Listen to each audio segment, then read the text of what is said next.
En Espagne, la région de Huelva est le paradis de la fraise.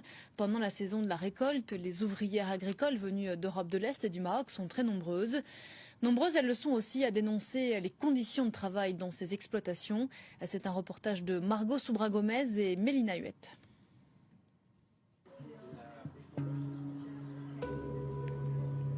Quelque part en Andalousie, elles sont une dizaine de Marocaines à vivre dans le secret de cette maison.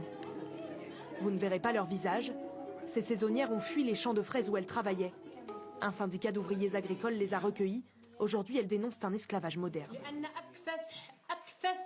Venir ici, en Espagne, c'est la pire chose qui me soit arrivée dans la vie. Aïcha et Lamia ont travaillé 3 mois dans la région de Huelva. Elles disent avoir été agressées sexuellement par leur patron. Il s'appelait Antonio, il était très costaud. Un jour, il a dit qu'il me raccompagnait en voiture après la récolte, mais il s'est arrêté sur le bord de la route et a commencé à me toucher de force la poitrine, à monter sur moi. Mais j'ai crié et il n'a pas réussi à aller jusqu'au bout.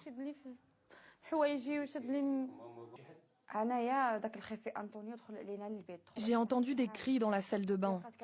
Un patron était rentré alors qu'une collègue enceinte se douchait. Je l'ai empêché de l'agresser et il m'a poursuivi dans la cuisine en disant « Si elle ne peut pas coucher, alors toi tu peux coucher ». Chaque année, elles sont 17 000 à quitter le Maroc, le temps de la saison des fraises. Un accord migratoire avec l'Espagne qui manque de main-d'œuvre. Mais ces femmes ne sont pas choisies au hasard.